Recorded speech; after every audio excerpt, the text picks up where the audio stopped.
참 잘하셨습니다. 어려운 곡인데 우선 김상원 목사님의 쾌유를 기원합니다.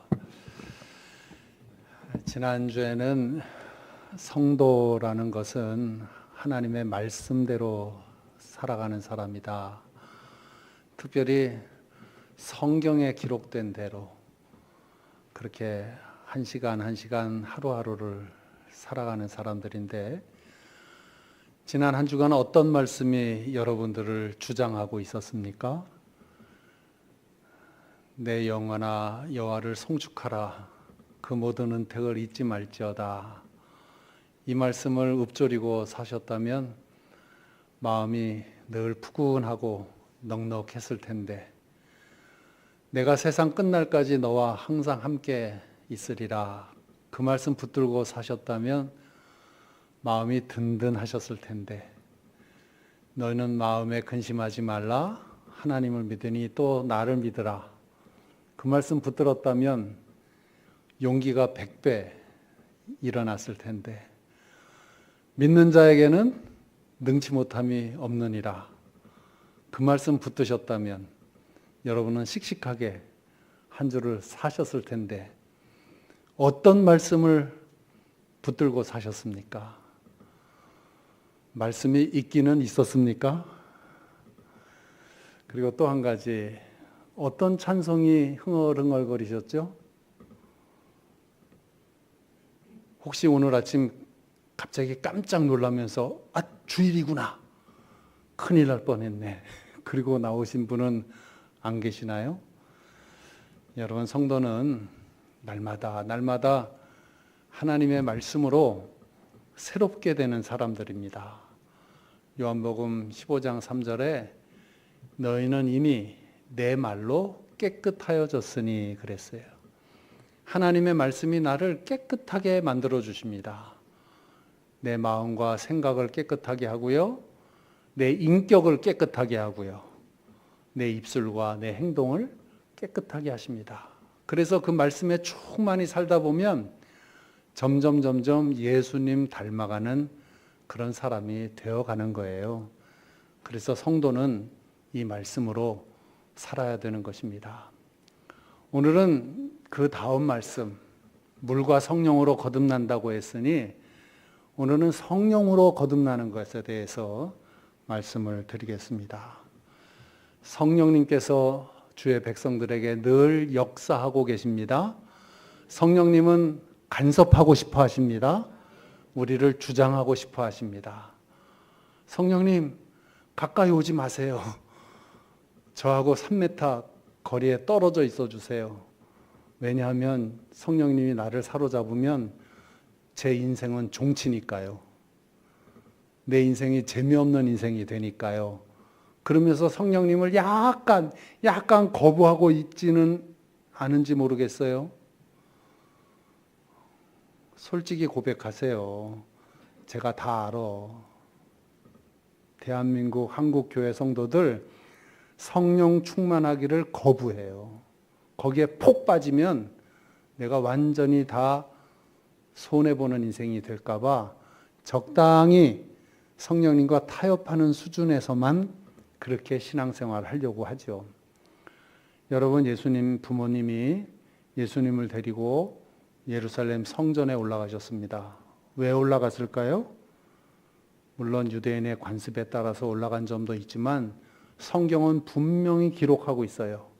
예수의 부모가 성령의 감동하심을 받아 성령의 역사로, 성령의 재촉으로 예루살렘 성전에 올라가신 거예요.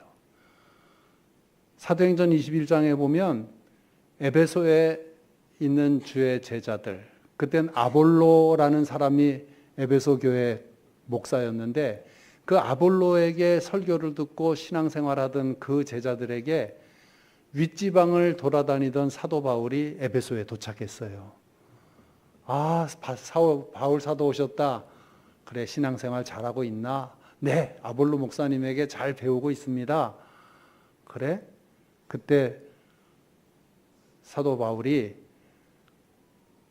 그 에베소 교회 제자들에게 물어본 말이 있어. 너희가 믿을 때에 성령을 받았느냐. 여러분 어떠세요? 여러분 믿으실 때 성령 받으셨어요? 어느 누구도 네 받았습니다 하고 확 그렇게 얘기할 수가 없다니까. 성령님께서는요 여러 면에서 우리를 다 세밀하게 관찰하시면서 주장하시는데 우리 예수님도 성령 충만한 생활을 하셨어요. 성령이 임하심에 그러면서 성경을 펼치셨고 심지어 시험을 받으러 가실 때에도 성령에 이끌려 광야로 나가셨어요. 주를 믿는 주의 백성들은 성령을 떼어놓고는 이야기할 수가 없습니다. 사도 바울이 결정적으로 이야기합니다. 하나님의 영으로 아니하고는, 즉 성령으로 아니하고는 누구든지 예수를 주시라 시인할 자가 없느니라. 우리가 예수님을 나의 구주라고 고백할 수 있는 것은 성령님의 역사예요. 내 의지가 아닙니다. 내 결심이 아닙니다. 성령님께서 나를 주장해 주시니까, 나를 그렇게 고백하도록 역사해 주시니까 내가 예수님을 구주라고 고백하는 거지. 성경을 보면 우리가 이성적으로 이해가 안 되는 부분이 많이 있죠. 특별히 구약 성경에 보면 하나님께서 야곱은 택하시고 에서는 버리시고 이스마엘은 버리시고 이삭은 택하시고 그런 말씀이 나온단 말이에요. 그러면 이스마엘이나 에서는 어떤 입장이겠어요? 얼마나 안타깝고 분하겠습니까? 그래서 이게 신학적으로 굉장히 어려운 이야기인데 이래서 장로교하고 감리교하고 말도 좀 달라지고 막 그러는데 아무튼 우리가 천국 가서 하나님께 좀 물어봐야 될 말이 있어. 하나님, 왜 저 사람은 택하지 아니하시고 저는 택하셨어요? 그러면 하나님께서 분명히 이렇게 대답하실 거예요. 묻지 마, 닥쳐. 우리가 어떻게 따질 수가 없는 거예요. 얘기해 주세요. 글쎄 그건 내 맘이야. 그럴지 모르겠어요. 중요한 것은 무엇이냐면 우리가 선택받았다는 거예요. 성령께서 나에게 감동을 주셨다는 거예요. 그러므로 성령의 충만함과 역사심과 감동을 받은 우리들은 성령의 뜻대로 살아가면 되는 거예요. 그렇지 않은 사람에게 대해서는 뭐라고 말씀드릴 수가 없습니다. 성령에 대해서 두 가지 잘못된 견해가 있어요. 우리 한국교회 교인들이 거기에 빠져 있는 경우가 대부분일지 모르겠어요. 첫 번째로는 아까 말씀드린 대로 사도 바울이 아볼로의 제자들에게 그렇게 얘기했을 때 그 제자들이 뭐라고 얘기하냐면 우리가 성령이 계시다고 하는 것을 들어본 적도 없다 그랬어요. 놀랍지 않으세요? 오늘날로 말씀드리면 교회 열심히 다녀요.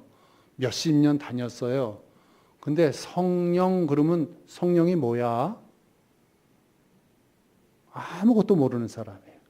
그냥 내가 주일 시간에 맞춰서 교회 나오고 뭐 헌금 정성껏 내고 때로는 미친 척하고 전도도 좀 하고 그러면 되는 거 아니야? 그렇게 열심히 교회 다니다 보면 천국 가는 거 아니야? 그냥 거기서 끝나는 사람들. 성령이 계심을 듣지도 못했다. 아무런 성령과의 인계관계가 없는 사람, 그런 사람이 있을 수 있고, 두 번째로는 사도행전 8장에 마술사 시몬이라고 하는 사람이 나와요. 빌립 집사님, 예루살렘 교회의 초대 7 집사 중에 하나였던 평신도 빌립 집사님이 사마리아에 가서 하나님의 말씀을 전했더니 사람들이 막 기적을 보고 말씀을 듣고 예수를 믿게 되었어요. 그 중에 마술사 시몬도 빌립 집사님을 막 따라다녔어요. 사마리아에 믿는 사람이 생겼다는 소식이 예루살렘에 전달이 되었는데 그 예루살렘에 있던 베드로와 요한이 사마리아에 내려왔어요. 주의 사도가 내려왔어요. 믿는 사람들을 앉혀놓고 안수기도를 했겠지요. 저희들을 위해서 기도할 때에 성령이 내리시는 것을 마술사 시몬이 보았다. 그때 시몬이 베드로에게 탁 엎드려서 하는 말이 돈을 드리면서 사도님, 저도 기도할 때에 성령이 내리는 권세를 주시옵소서. 그렇게 청하였더니 베드로가 화가 나가지고 하나님의 은사를 내가 돈으로 살려고 하는구나. 내 은과 함께 망할지어다. 저주를 했어요. 그랬더니 바로 빌었죠. 그 저주가 나에게 임하지 않기를 바랍니다. 그렇게 기도해 주세요. 그랬죠. 그 사건이 왜 기록되어 있느냐? 잘 들으세요. 하나님께로부터 위로부터 내려오는 신령한 은사들과 선물들을 돈으로 살려고 하는 신앙적 태도, 인간의 행위로 살려고 하는 그릇된 신앙적 태도, 내 은과 함께 망할지어다. 그렇게 됩니다. 그냥 간단히 설교로 말씀드리면 장로 선거할 때 갑자기 돈 내는 사람들, 그거 하늘이 무섭지 않나? 그런 사람들 많아요. 곰곰이 생각해 보세요.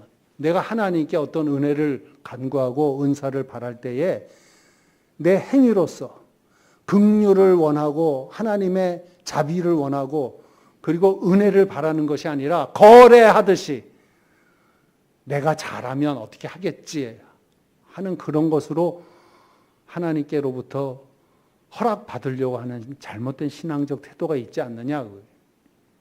하나님께서 보실 때 얼마나 가소롭게 생각하실 것입니까? 왜 성령에 대해서 이 두 가지 잘못된 태도가 있어요? 여러분, 오늘 본문 말씀에 거듭나지 아니하면 하나님의 나라를 볼 수 없고 물과 성령으로 거듭나야 하나님의 나라에 들어갈 수 있다. 이렇게 표현이 되어 있습니다. 이걸 긍정적인 말씀으로 바꾸면 거듭나면 하나님의 나라를 볼 수 있다 이 얘기죠. 근데 거듭나는 방법은 물과 성령으로 거듭나는 것인데 종당에는 천국 간다 그 말이죠. 자녀들을 위해서 기도하시죠. 여러분, 자녀들은 돈으로 키우는 거 아닙니다. 피자와 치킨으로 키우는 거 아닙니다. 기도로 키우는 것인 줄로 믿습니다.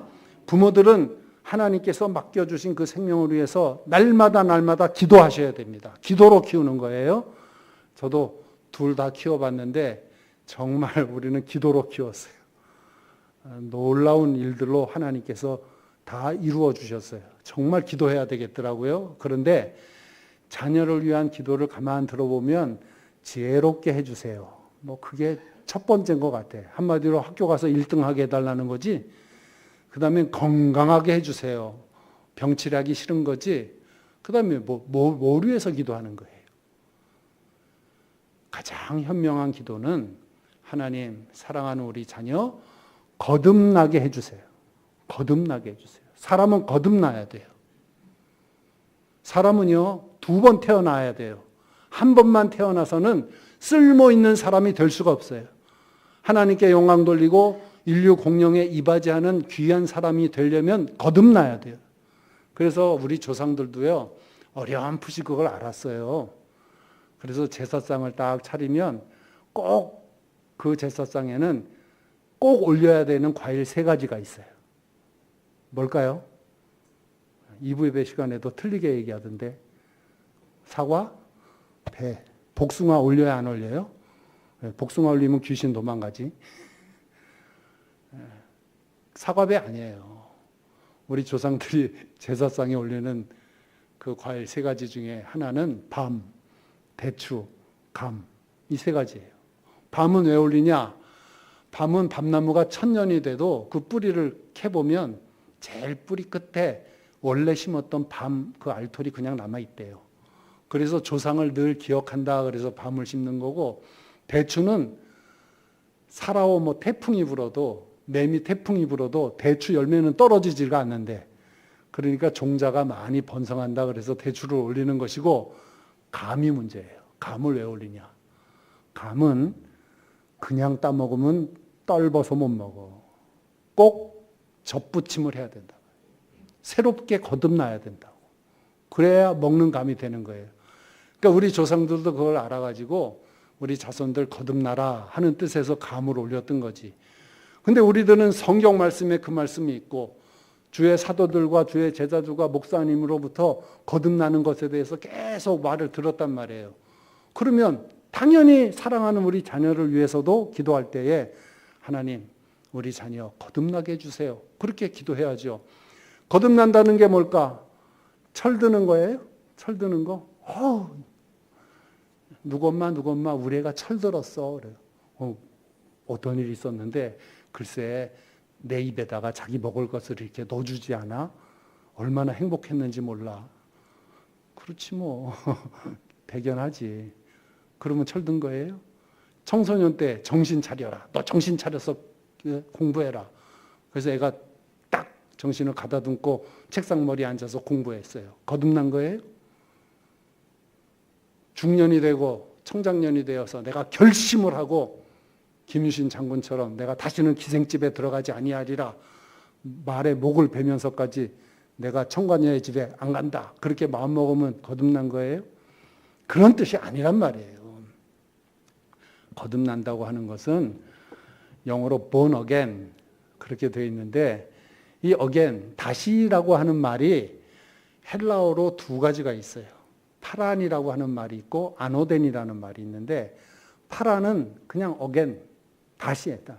리피트, 반복하듯이 뭐 다시란 뜻이지만 파란이란 말이 아니고 아노덴이란 말, 아노덴. 이게 굉장히 의미 깊은 이야기라고. 정확히 표현해드리면 원래부터, 오리진, 원래부터 다시 시작하다. 인간이 어떤 존재라고 생각하십니까? 성악설도 있고 성선설도 있어요. 인간은 원래 악하다. 인간은 원래 선하다. 어느 쪽입니까? 우리는 둘 다 아니야. 예수 믿는 사람은 인간은 타락된 존재다. 성경이 말하는 대로 이해해야 돼요. 인간이 원래 선했는데 타락했기 때문에 악하다 그런 뜻이 아니라 그거보다 더 심오한 뜻이 있어요. 하나님의 영을 그 코에 생기로 불어넣어 주심으로 생명이 되어서 우리는 하나님의 이마고 데이, 하나님의 이미지를 가지고 그렇게 살았던 사람인데 죄를 범함으로 타락되어져서 죽을 수밖에 없는 죄인이 되어버린 거예요. 그 죄인을 다시 살리시려고 예수님께서 십자가에 못 박혀 죄값으로 당신을 치러주심으로 우리가 속죄 받아서 살 길이 열린 거지. 그러므로 거듭나는 것은 원래 에덴 동산에서 타락되기 전의 모습으로 원래로 다시 시작하는 것을 말하는 거예요. 성경이 물과 성령과 피로 거듭나는 것이라고 요한 1서에서는 그렇게 얘기해요. 세 가지를 얘기해요. 여기서 말하는 피는 예수님의 피를 얘기하는 거죠. 예수님의 피를 통해서 우리 죄가 맑게 씻어짐으로 우리가 깨끗하게 되고 그 다음에 하나님의 말씀 물로 늘 깨끗해지고 그리고 하나님의 말씀으로 거듭나고 세 번째로 성령으로 거듭 태어나는데 그렇게 되면 예수를 구주로 영접하면서 하나님의 자녀가 되는 권세를 얻게 되고 그리고 다시는 정죄함이 없는 은혜의 생활로 들어가게 돼요. 그런 축복을 받는다는 거예요. 그게 거듭남이에요. 이 거듭난 사람 하나님께서 주시는 복이 무엇이냐면 하나님의 나라를 볼 수 있다는 거지. 너희가 거듭나지 아니하면 하나님의 나라를 볼 수 없느니라. 그 말을 바꾸면 거듭나면 하나님의 나라가 보인다. 야, 이게 무슨 뜻일까? 신학자들이 여러 가지로 다 표현을 해놓았지만 정말 아름다운 표현이 무엇이냐면 거듭난 사람은 행복한 사람이 된다 그런 뜻이에요. 여러분 행복하십니까? 행복하세요? 왜요? 성가대해서요. 그래요? 지휘자님이 저를 예뻐해 주세요. 남편이 저를 인정해 줘서요. 그래요? 그래서 행복해요? 뭐예요? 애들이 참 잘 되었어요. 저는 행복해요? 여기서 말하는 행복은 환경에 의한 게 아니에요. 내가 환경이 아주 편안하고 풍성하고 좋아서 행복한 게 아니에요. 오히려 환경이 힘들고 어려워도 사탄이 빼앗아갈 수 없는 평안이 나에게 있어요. 나는 오랫동안 병석에 누워있지만 이상하게 내 마음은 평안해요. 나는 불구의 몸이 된 것으로 불행해진 인생 같지만 아무것도 겁이 나지 않아요. 마치 크로스비 찬송가 작곡 작사자처럼 그렇게 눈 멀고 귀 멀고 벙어리로 살아도 뭘로 설명할 수 없는 하늘의 기쁨으로 충만한 그 기쁨과 행복이 나에게 넘쳐요. 거듭난 사람만이 그 행복을 알 수가 있는 거예요. 제가 조선족 선교사에게 직접 들은 이야기예요. 그 조선족 선교사가 한국에 나와서 저를 만나가지고 목사님, 제가 정말 귀한 경험을 했어요. 그리고 얘기를 해주는데 저도 깜짝 놀랐어요. 저기 만주 저 장춘 저 위쪽에 북만주에 탈북을 해서 23년간 숨어있던 탈북자 신자가 있었어요. 북한에서 예수 믿는 게 들통나가지고 북한을 도망 나왔어요. 그리고 저기 위쪽으로 올라가서 민가에 숨었어요. 몇 년 동안 숨었냐면 23년 동안. 조선 사람 하나도 없는 중국 사람 마을에서 23년 동안 종살이 하듯 살면서 숨어 살면서 신앙을 지켰는데 이 조선족 선교사가 그 마을 한가운데를 지나가는데 집에서 찬송 소리가 흘러나오더래요. 그래서 이 선교사님이 탁 들어갔어요. 예수 믿으시냐고. 처음에는 주저주저 하다가 예수 믿는다고. 그러니까 둘이 손을 잡고 막 울고 그냥 같이 기도하고 너무 감사해서 그냥 팔딱팔딱 뛰다가 어떻게 23년 동안 복음 전해주는 사람도 없고 성경 가르쳐주는 사람도 없고 같이 예배 보는 사람도 없고 그렇게 살았는데 어떻게 신앙을 지킬 수 있었느냐 그랬더니 하는 말이 찬송가 2개 기억하고 있었대요. 하나는 주 안에 있는 나에게 딴 근심 있으랴. 그리고 저 높은 곳을 향하여. 이 찬송가 2개 가지고 신앙을 지켰대요. 주 안에 있는 나에게 딴 근심이 있으랴. 이해가 되세요? 이해가 되셔야 돼. 23년간 그 찬송가 부르면서 그 지탱했던 그 신앙에 그 속에 담겨져 있는 그 행복, 그 하나님의 나라. 조창호 소위를 기억하세요? 이 조창호 소위가 41년간 국군 포로로 북한에 잡혀 있었다가 탈북을 했어요. 그런데 이상하게 저를 찾아왔어. 깜짝 놀랐어요. 나를 왜 찾아왔는지 모르겠어요. 하여튼 산흥교회 와서 목사님 만나겠다고. 그래서 제가 그 조창호 소위와 이야기를 나누었는데 야, 이분 대단한 분이에요. 연희전문대학 1학년 때 어머님이 너는 나라가 망할 지경인데 이렇게 숨어 있느냐. 그 꾸중을 듣고 서울에서 3개월 숨어 있다가 바로 입대해가지고 포병 장교가 되었는데 강원도 현리전투 때 관측 장교로 산꼭대기에 올라갔다가 그만 밑에가 다 포위되는 바람에 중공군한테 포로로 잡혀서 41년을 아오지 탄광 근처에서 광부로 일하면서 살았어요. 근데 이분이 탈북을 하면서 그 지켰던 신앙, 어떻게 신앙을 지켰습니까? 예수는 나의 힘이요. 그 찬송가 하나하고 주기도문 이거 가지고 신앙생활을 했대요. 그냥. 그리고 수도통합병원에 입원했을 때 나 다니던 세문안교회 가서 예배 한번 봤으면 좋겠다. 그때 우리나라 정부에서 외출할 수는 없고 여기에서도 예배 볼 수 있으니까 여기서 예배 보라고. 그래서 수도통합병원 교회에서 예배를 보는데 목사님 예수는 나의 힘이요. 그 찬송 부릅시다. 그래서 불렀대요. 와, 4절까지 다 외워서 부르시더래. 몇 년? 41년. 여러분 제 말이 참인지 거짓인지 의심스러우시면 유튜브 치세요. 조창호. 우리나라에서 중위로 진급돼서 10년 사시고 돌아가셨거든요.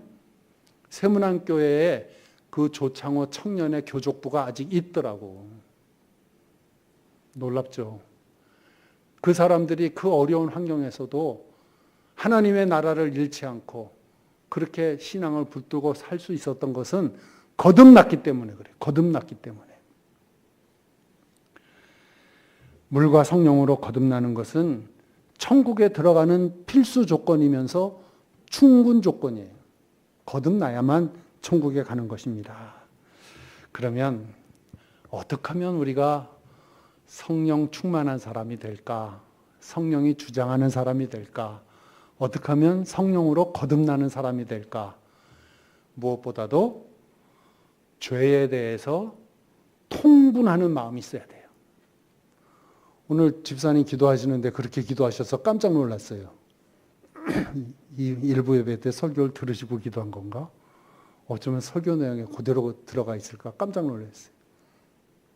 우리 한국 사람들이, 우리 한국교회 교인들이 죄에 대해서 너무 관대해요. 이제는 아주 포기해버렸어.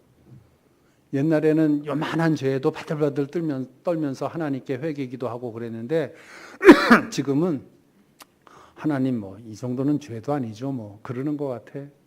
그리고 네 죄나 내 죄나 다 비슷한 것 같아. 죄에 대해서 다 눈물 흘리는 것을, 애통하는 것을, 미워하는 것을 포기해버렸어. 다 놔버렸어.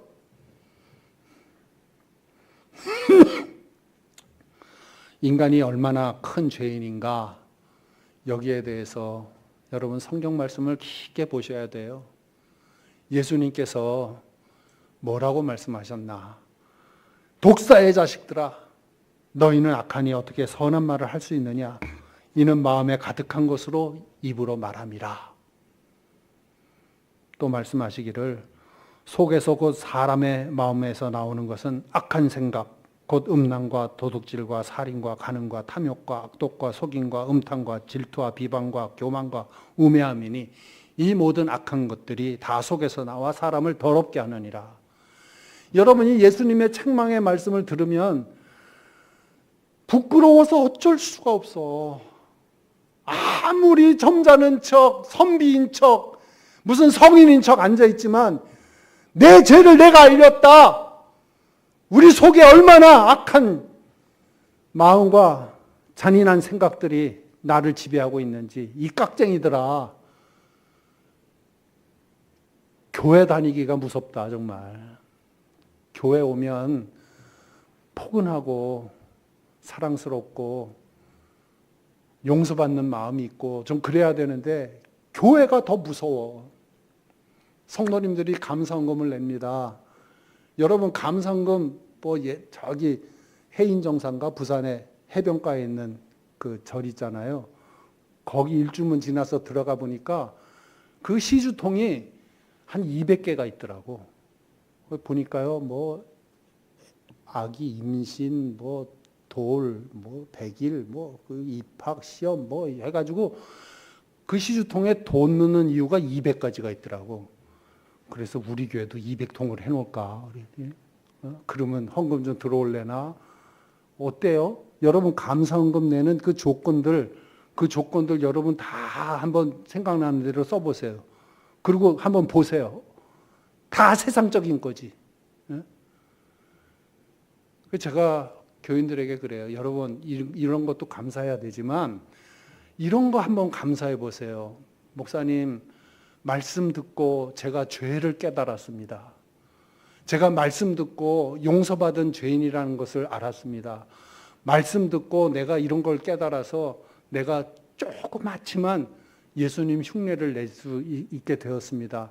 좀 그런 거 감사하면 안 될까? 맨날 개업 축하 그리고 입원 감사는 없대. 퇴원 감사는 있어도. 입원도 감사한 거 아니에요? 입원하기 힘들어요. 정말로 감사한 것은 내가 죄를 깨닫는 거예요. 이전에 좋던 것 이제는 값없고, 예전에는 옳다고 생각하고 행한 행동이 나중에 깨닫고 보니까 나는 죄인 중에 괴수라. 사울이 하나님 믿는 열심으로 스데반을 죽였는데 은혜 받고 나니까 자기가 죄인이었다 이거예요. 지금 우리가 이렇게 죄에 대해서 무지하고 우매하고 무감각하고 어떻게 성령이 역사할 수 있겠습니까? 사도 바울은 통곡을 합니다. 오라 나는 공고한 사람이로다. 누가 이 사망의 그늘에서 나를 건져내랴. 내가 원하는 선은 행치 아니하고 원치 않는 악만 행하는도다. 내가 이런 존재구나. 죄에 대해서 애통할 때 성령님께서는 역사하기 시작하십니다. 제가 신대원 다닐 때에 하영조 목사님이 오셔서 채플 시간에 설교하신 적이 있어요. 그때 하영조 목사님과 전도사님인가 하여튼 초창기 때였어요. 예능교회 개척하시고 연예인들 데리고 목회하실 때인데 그분이 여러분 제가 연예인들 쫙 놓고 목회하니까 되게 화려하게 보이죠. 아주 죄인 구렁텅이에서 목회한다고 그래서 웃기시더라고. 근데 그분이 우리 신학생들에게 이런 얘기를 했어요. 여러분 진심으로 한번 깊게 회개해 보세요. 그러면 무언가 속에서 팍 이렇게 튀어나가는 것이 느껴질 것이고 그거 무엇이 탁 튀어나가면 바로 뭐가 쑥 하고 들어오는 게 느껴질 것이다. 그게 성령이시다. 이렇게 설교를 했어요. 난리가 났지. 대한예수교 장로회 통합 측 장로회 신학대학 온 교수들이 다 모여가지고 하영조가 이단이냐 아니냐 그거 가지고 막 그랬어요. 어떻게 그러나. 근데 제가 그 설교를 아직도 잊어버리지 않는 것은 표현은 잘못됐을지 모르지만 그 말씀의 원뜻은 맞아요. 내가 죄를 깊게 회개하면 성령님께서 역사하십니다. 죄를 감싸고 돌고 있기 때문에 내가 죄 중에 있기 때문에 성령님께서 역사하고 싶어도 그 죄가 벽이 되어서 들어오지 못하시는 거란 말이에요. 어떠세요? 우리 한국교회가 우리 민족의 죄를 미워합니까? 우리 민족이 이렇게 그릇되고 올바르지 못한 것에 대해서 통탄합니까? 같이 울면서 회개합니까? 내 개인적인 죄는 둘째치고라도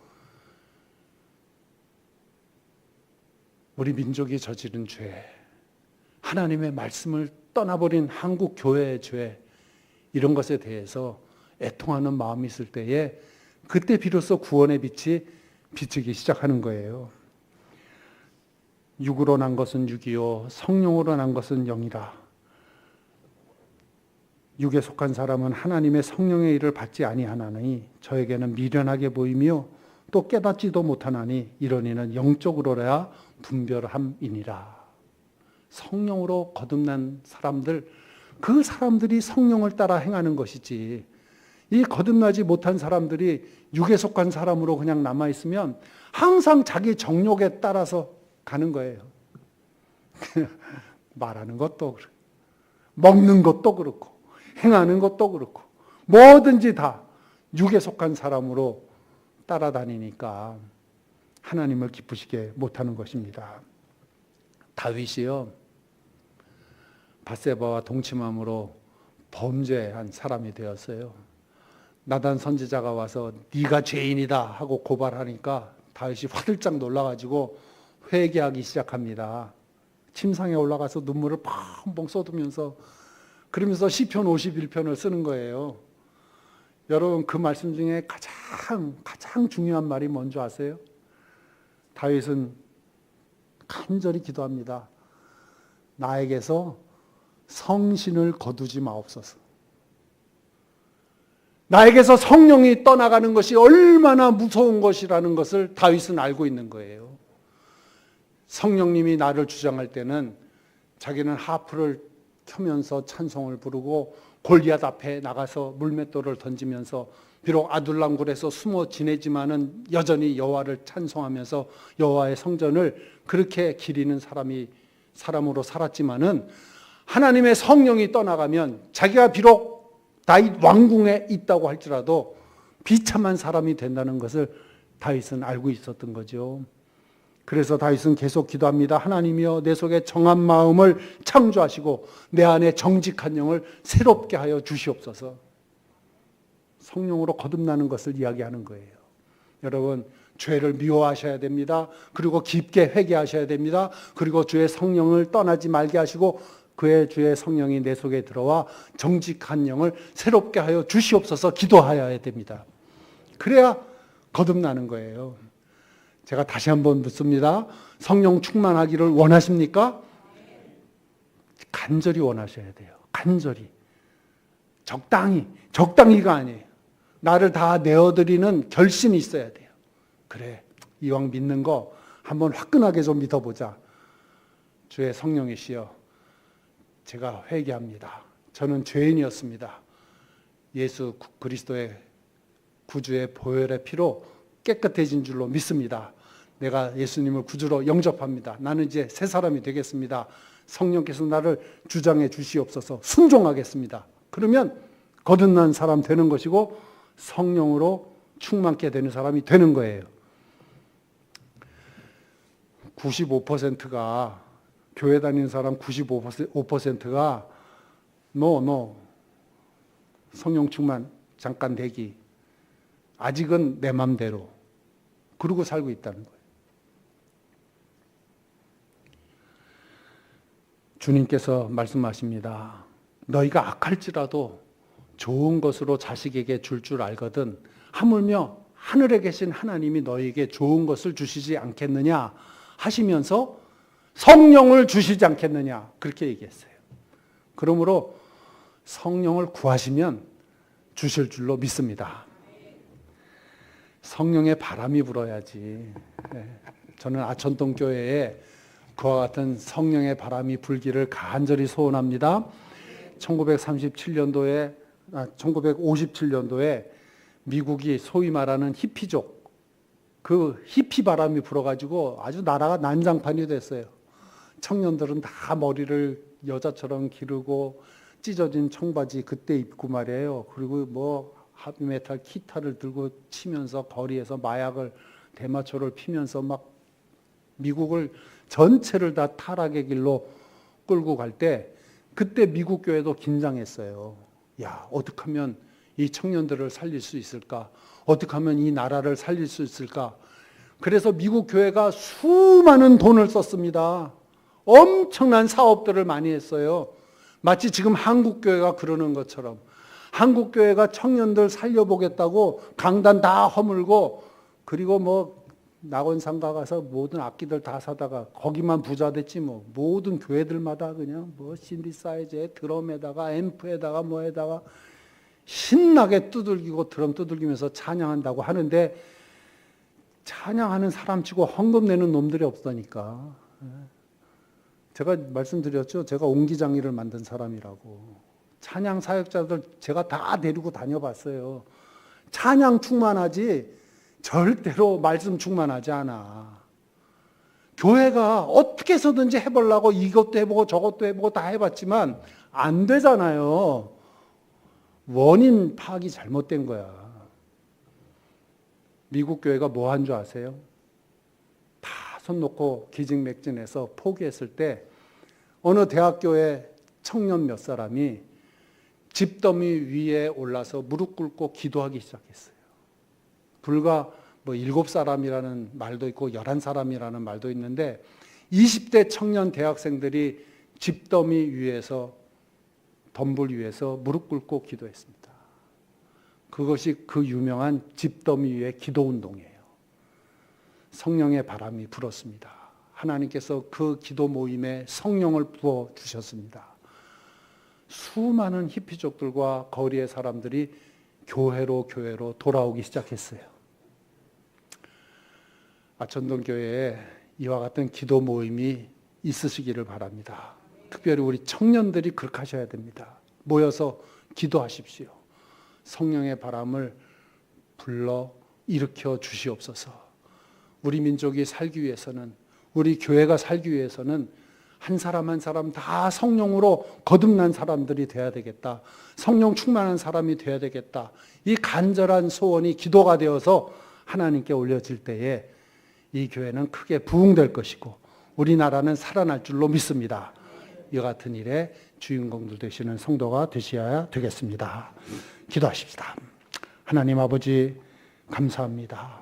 죽을 수밖에 없는 저희들에게, 에스겔 골짜기의 마른 뼈 같은 저희들에게 성령의 바람을 불어주셔서 여호와의 군대가 되게 해주시고 살아있는 생명체가 되어서 복음을 전하는 사람으로 살게 하시니 감사합니다. 아버지 하나님, 이 아천동교회에 성령의 바람이 불게 하여 주시옵소서. 모든 성도들이 다시 한번 성령의 은혜에 매몰되게 하시고 성령 충만한 속에 살아있는 여호와의 군대가 다 되게 하여 주시옵소서. 예수님의 이름으로 간절히 기도드리옵나이다. 아멘.